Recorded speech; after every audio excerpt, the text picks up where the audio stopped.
Звичайно, б не хотілося б, щоб Росія пішла на таку ескалацію, як проведення повної мобілізації, тому що це зразу ж виводило б війну в інший кут. Ми зараз говоримо про те, що в економіки російської немає грошей на війну.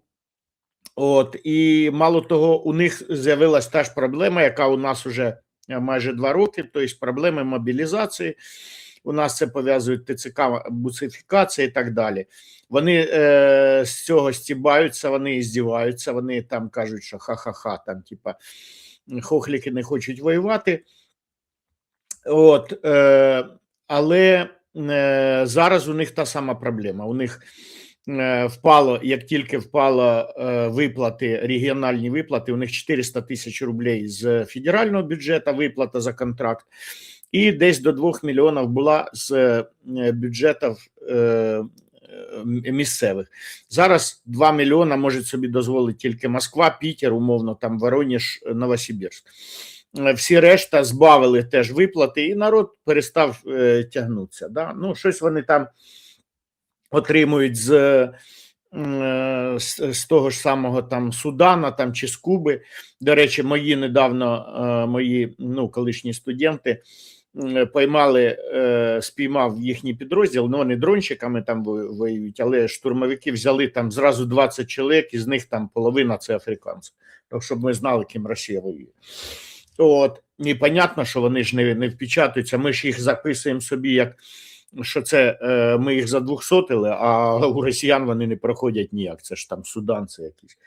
От, але між тим, ми маємо чітку тему, коли Путін принаймні намагається всьому світу сказати, що він готовий воювати безкінечно. Економіка Росії, і зараз пішла просто серія, маса статей про те, що Росія не вивозить війну і треба Путіну заморожуватися. Я вважаю, що Путіну оптимальний варіант був заморожуватися десь в минулому травні-червні. От 9 травня вони в травні почали якби переговірний процес, ну, типа переговірний процес, але його треба було проводити насправді. Тепер же у нас там всіх стращають, а ну, я вважаю, що в воюючій країні це недалекоглядний, як мінімум недалекоглядний крок, говорить, що та скоро все закінчиться, ну, треба потерпіти, а воно не закінчується. Вони якби тримають, як ото ослик, якому перед ним тримають морковку, щоб він йшов. І ми йдемо за тією морковкою, але ж коли ж воно все закипить, да? Тим більше на тлі корупційних скандалів. І тому у нас розхолоджують суспільство, а там навпаки, там закривають гайки. Хоча це може бути не тільки для проведення мобілізації, а в тому числі, якщо й заморозять конфлікт, щоб лишнього не гавкали. Що вони роблять? Да, WhatsApp, да, телеграм-канали. Мало того, я дослідив цю тему глибше і готовий сказати, що вони в своїй місцевій оцей Рутуб, ВКонтакті, вони переводять багато цікавих тем. Ну, наприклад, ну, дітям же ж не цікаво про війну, да, там, типа, навіщо вам Ютуб, якщо в Рутубі є ті самі мультики, ті самі і фільми, всі перекачали туди, да, ті самі там, те, що там, як ото там, Мегого, там, чи Netflix, там, чи ще щось, все, що там дозовано можна, все перекачано. Те саме там навчальні програми, те саме там ще щось. І вони кажуть, ну ось альтернатива є, ну крім новин. Да, новини тут тільки наші, інших альтернативних новин нема. Але умовно для тих, хто мало цікавиться політикою, все в Рутубі є. Не треба нікуди йти. ВКонтакті все є.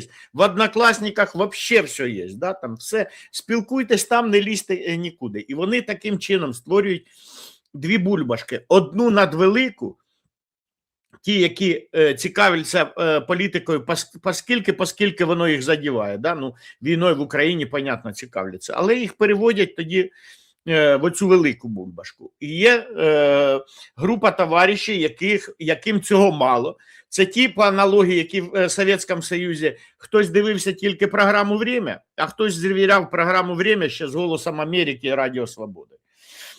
Але ми розуміємо, що ті, хто звіряв з «Голосом Америки», було скільки? Ну давай прикинемо, 5-10%, мабуть. Може 15%. І то я не впевнений, у мене ніколи не попадались такі дані. Я пам'ятаю, що я в 16 років вже слухав ворожі голоса, ворожі, «Голос Америки». Так вони таки називаються.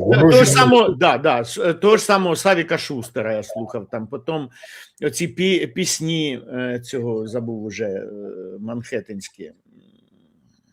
Віллі Токарєва, там типа.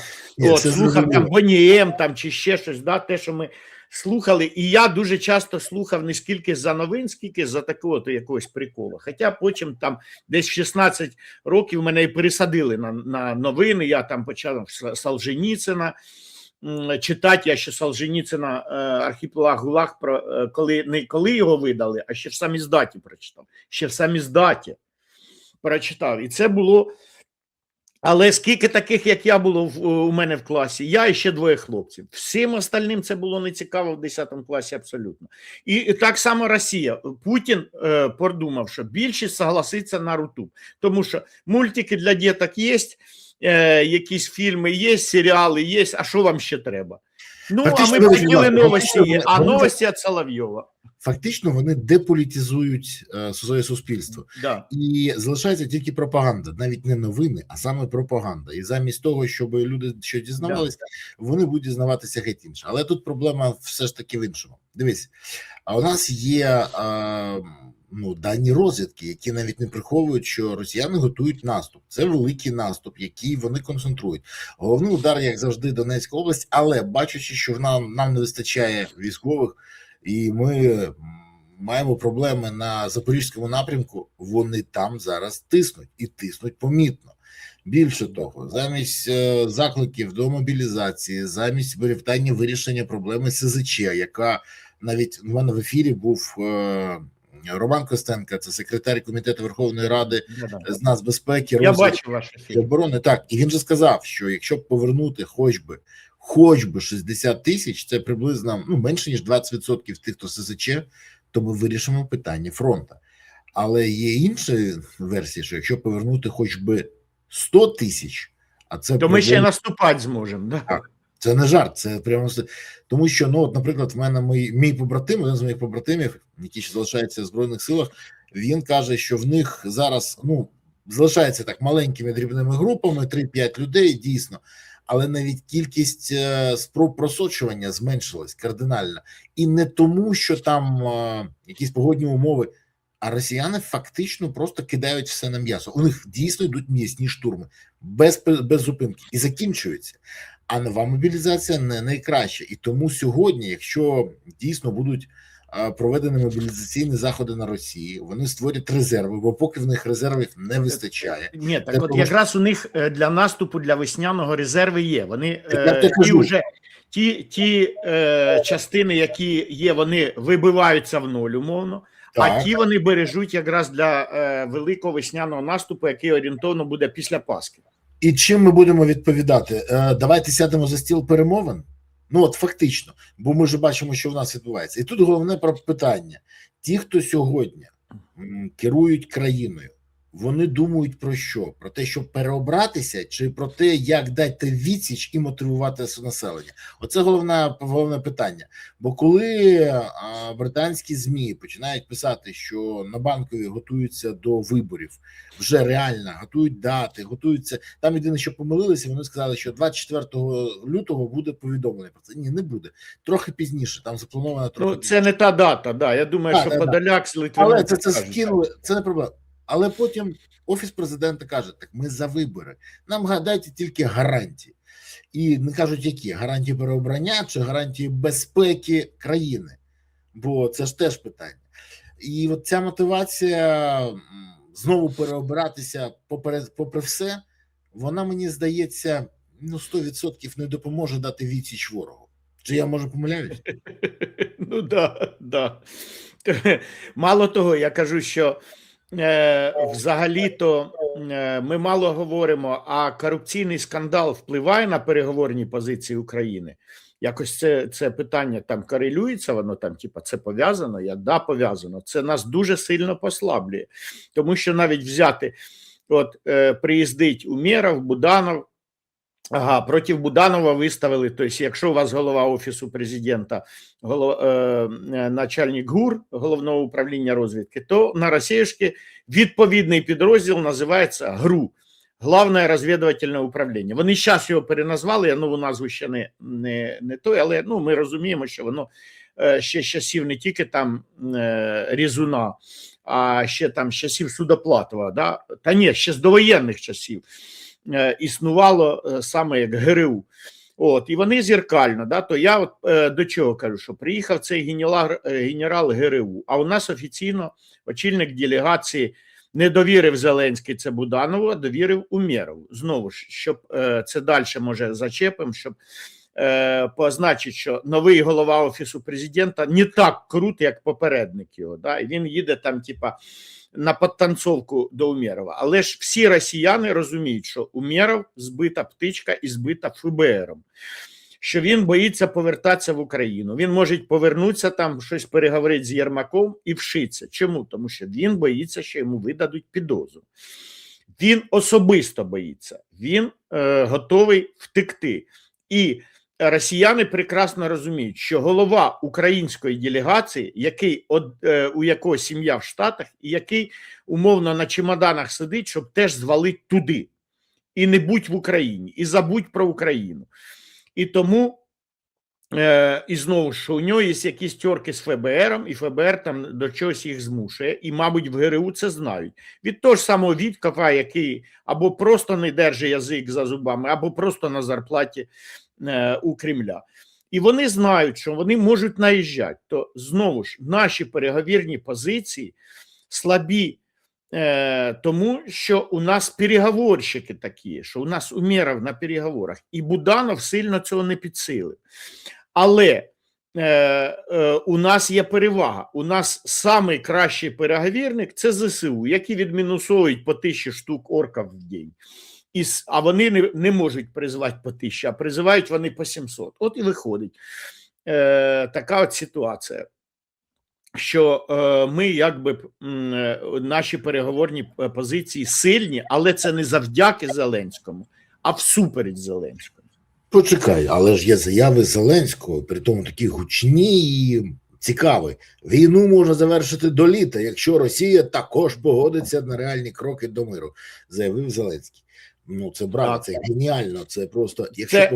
А то ми не знали, що як тільки Путін погоджується, війну можна закінчити наступний, там, після дождичка в четвер. Можна закінчити, якщо Путін тільки захоче. От же ж головна ситуація. Я ж кажу, якщо погодиться Росія, то війна закінчиться, а якщо ні, то не закінчиться. Тоді Україна буде далі втрачати території, а Зеленський буде далі давати коментарі в стилі конкурсу капітани клубу веселих і кмітливих, та чекати, коли вже ж Росія погодиться. Бо щось не чути пропозиції і не видно дій, які б могли примусити Росію закінчити війну.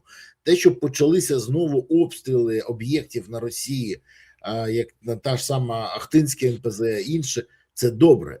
Але оці паузи по декілька місяців, коли ми не бачимо постійне знищення НПЗ, дає Росії можливість не просто видихнути, а спокійно існувати. Мені здається, все ж таки треба не чекати, коли Росія погодиться на закінчення війни, а примусити. Про це казали, до речі, Зеленському в Брюсселі, про це казали Зеленському в Давосі. Зеленському постійно кажуть про те, що він повинен стабілізувати фронт. А він не хоче цим займатися, бо це дуже складне рішення для Зеленського.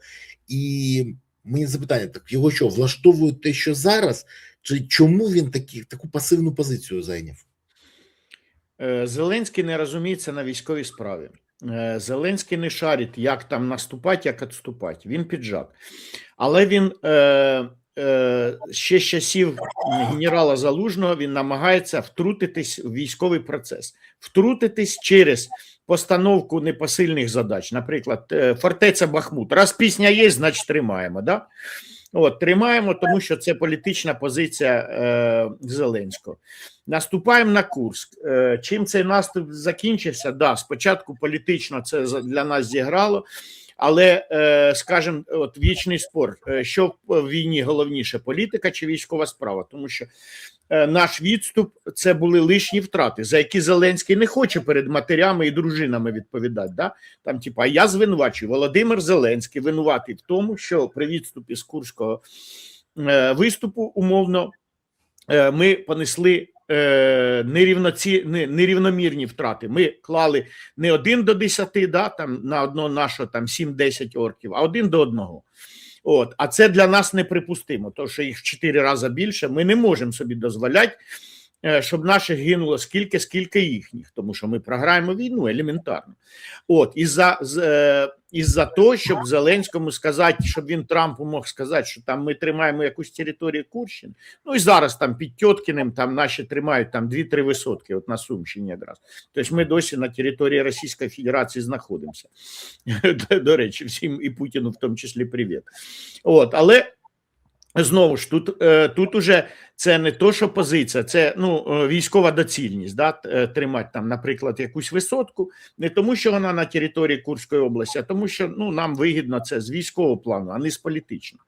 Але політика для Зеленського завжди заступає військову справу. Це ж він, Залужний, говорить, що нам треба міняти стратегію і тактику війни в жовтні 23-го року. А Зеленський наступного дня каже, ні, наступаємо, по 500 метрів в день, но наступаємо. Чим це закінчилось? Що ми тепер по 500 метрів в день відступаємо. От, і тому, коли Верховний Головнокомандувач дає непосильні задачі, коли він втручається у військову справу, вносячи туди політику, ми там нічого класного не побачимо. Це ми бачили там, типа, і з Першої світової війни, в тому числі і помилка Черчилля, да? Головна помилка Черчилля, за що перший раз його кар'єра з піку обірвалася. Це невдалий галіпольський десант, під Дарданелами, коли Черчилль, як лорд-адмірал, хотів там виступити і взяти Стамбул, щоб він не достався Росії. Політика, вийшли? Ні.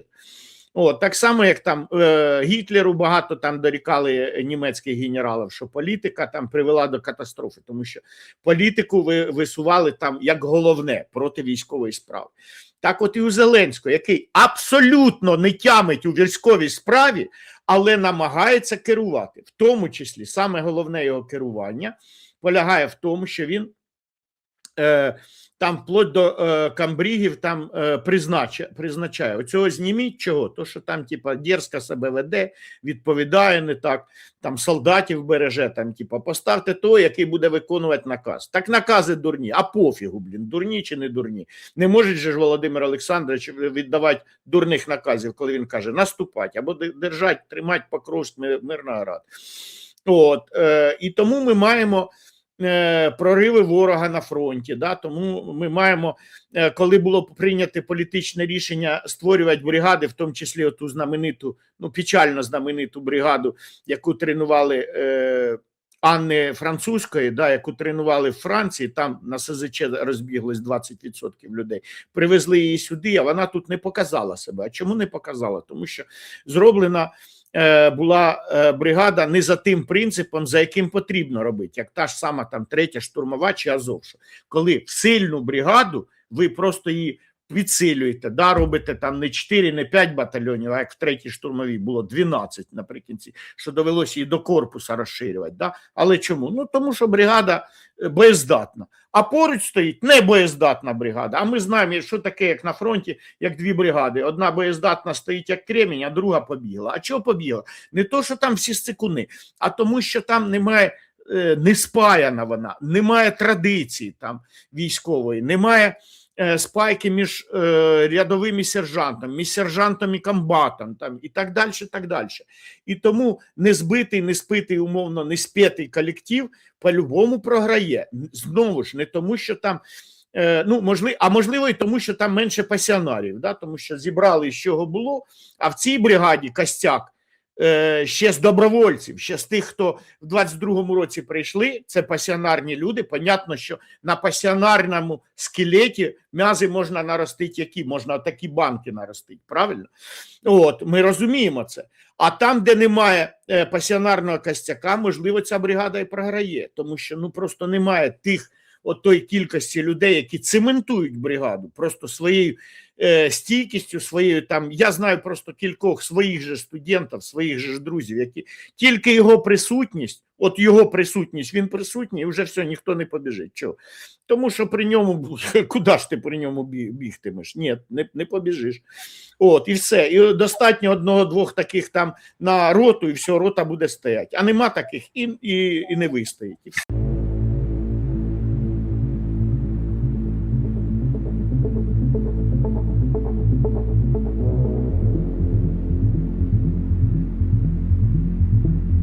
Thank you.